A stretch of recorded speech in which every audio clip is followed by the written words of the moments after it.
Buen día país, buen día patria grande, comenzando este día viernes, este programa Pensamiento Crítico, a través de Radio de Base y en Duplex con FM Oriente 92.3, también en la red con Radio Web La Cortada y en AM 1140. 4 radios que toman este programa y que nosotros transmitimos, llamado Pensamiento Crítico, ya por el año número 13 de este programa. Nos toca hoy viernes hablar de algo que no se habla en los medios y que tiene que ver con todo este gran avance que se hace contra Venezuela en este caso, y que seguramente en un futuro no muy lejano se va a instalar sobre el Ecuador.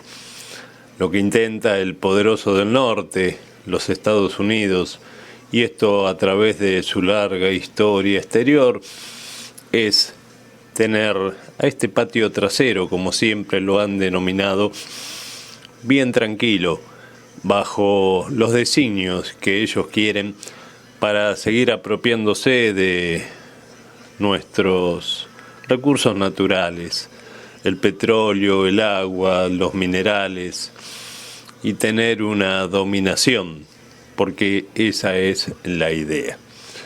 Hoy en el espacio Nodal, que es el sitio de Pedro Brigger, se escribe una nota muy interesante que yo quiero compartir con todos ustedes. La escribe Marco Teruggi y el título de la nota es La violencia política en Venezuela.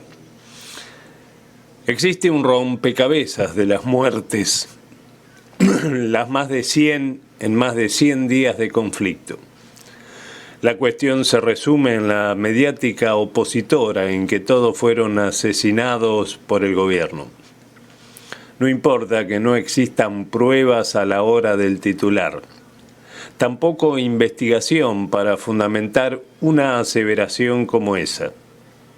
Lo que importa es el impacto, el número, el escándalo. El muerto apilado sobre otro muerto que de a poco construye esa idea ya consolidada en muchas partes. Es un régimen autoritario, dictatorial, que viola los derechos humanos. En otros casos no se le atribuye la responsabilidad al gobierno, sino a la crisis-conflicto. Un viejo truco como titular: la crisis causó 2 nuevas muertes, cuando fueron asesinados por la policía, bajo órdenes del gobierno argentino, Darío Santillán y Maximiliano Costecchi en el 2002. No fue en aquel entonces la crisis, así como tampoco lo es en Venezuela. Si algo queda de periodismo en esta batalla política, debería por lo menos, conservar la investigación como base para construir noticias y opinión. Se trata de un deseo casi ingenuo. La mentira se ha vuelto una forma nodal de comunicar en esos medios. Por último, existe otro truco más: decir sin nombrar: muertos en jornada electoral. Incendiaron sede de la magistratura. Por ejemplo, cuando es evidente, solo basta seguir los movimientos que la incendiaron grupos de choque que en cada manifestación de la oposición están en primera línea y reciben órdenes de dirigentes de Voluntad Popular. En este caso no hay autor de la acción, ni el gobierno, ni la crisis, nadie, menos aún la oposición. Estas 3 variables son repetidas diariamente por decenas de titulares, portadas de Venezuela y el mundo. El resultado es que una mayoría está convencida que el gobierno es autor de toda la violencia y las muertes. ¿Cuántas veces es necesario repetir una idea para que se haga verdad? ¿Qué medios de comunicación es necesario tener para que eso suceda? La arquitectura comunicacional en el caso de la oposición venezolana es aplanadora. Cuenta, por ejemplo, con los principales medios de cada país del continente, Estados Unidos y Europa, articulados entre sí.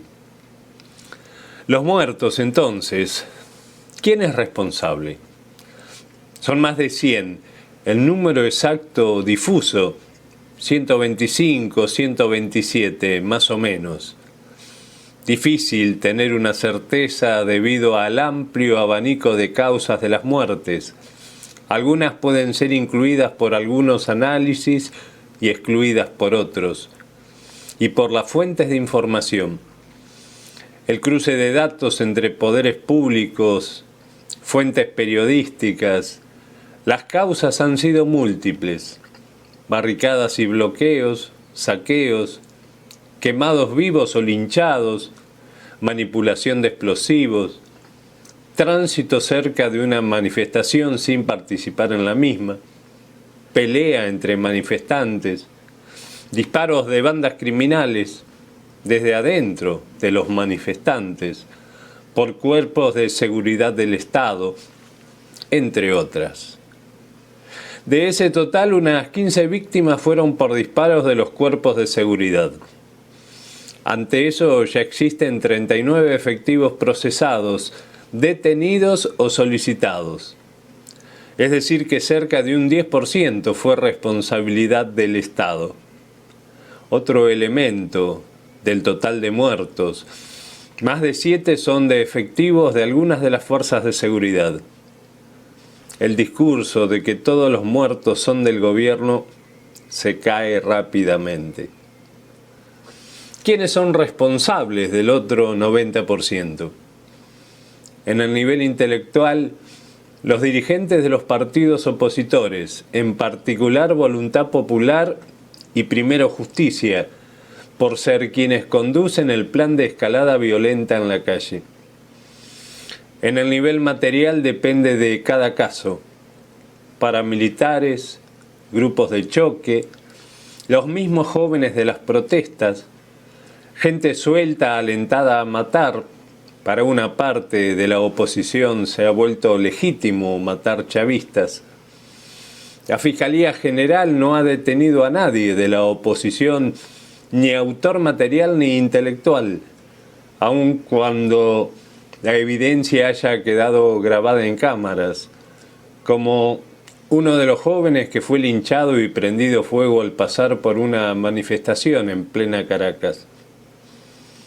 No es casualidad su alineamiento con la oposición, es declarado. La justicia está ausente y esa ausencia agranda el agujero de la muerte. A veces solo bastaría aplicar un razonamiento lógico, como en el caso de las elecciones del domingo. La oposición anunció que impediría que tuvieran lugar y actuó en consecuencia. Asesinó a un candidato el sábado por la noche, atacó 206 centros de votación, afectó gravemente la participación en 5 municipios, detonó una bomba sobre la policía, desplegó grupos paramilitares para impedir que la gente votara, disparó sobre votantes, sobre cuerpos de seguridad del Estado, y sin embargo, la noticia mundial fue la misma. Desde Clarín hasta el secretario de la OEA, Luis Almagro, el gobierno fue responsable de la violencia. ¿Por qué el gobierno habría hecho eso en el día de las elecciones claves del domingo? ¿Para qué hubiera lanzado granadas sobre centros electorales y detonado una bomba contra la policía? Las matrices de los medios pueden destruir el sentido común. Venezuela es frontera con Colombia, epicentro del paramilitarismo. Ha sido infiltrada durante años por grupos paramilitares que a su vez se enraizaron en alianza con bandas criminales y conformaron de fuerza, logística, inteligencia, estructura propias.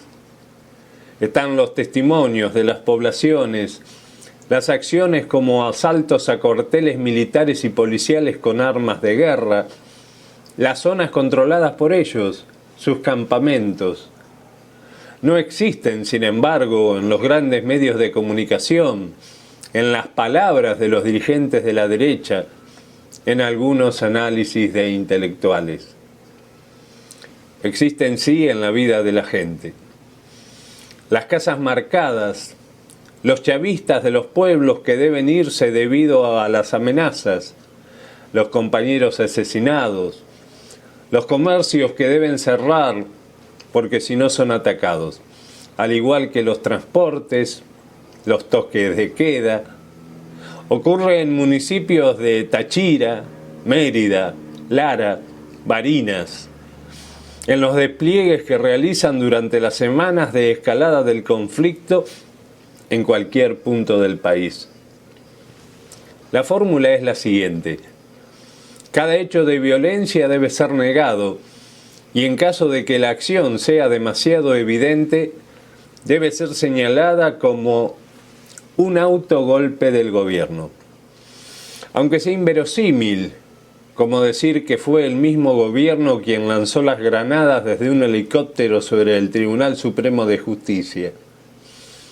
El plan golpista despliega oleadas de violencia, legitima una parte, oculta otra, y construye la idea fuerza de una oposición pacífica, legal y masiva, que es víctima de la represión desmesurada. Los medios de comunicación le lavan la cara día tras día a la derecha y no son los únicos. También lo hacen quienes centran toda la crítica sobre el gobierno y minimizan el accionar golpista hasta invisibilizarlo.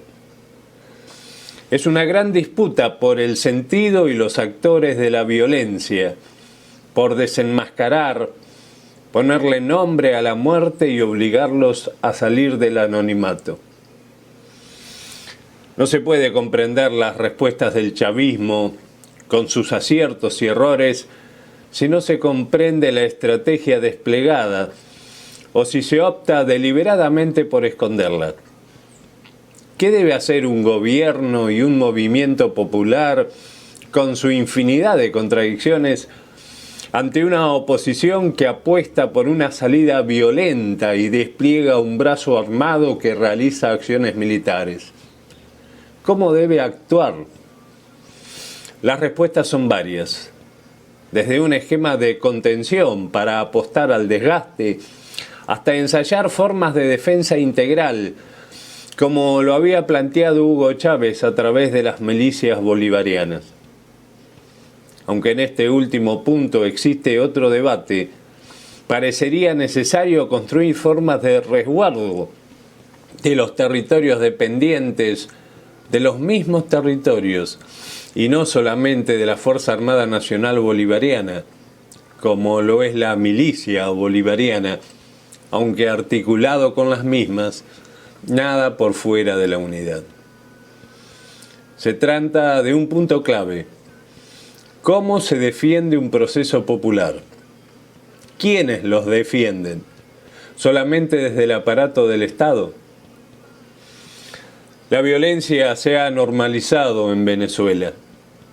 El primer hombre prendido fuego en la calle conmocionó. El segundo también.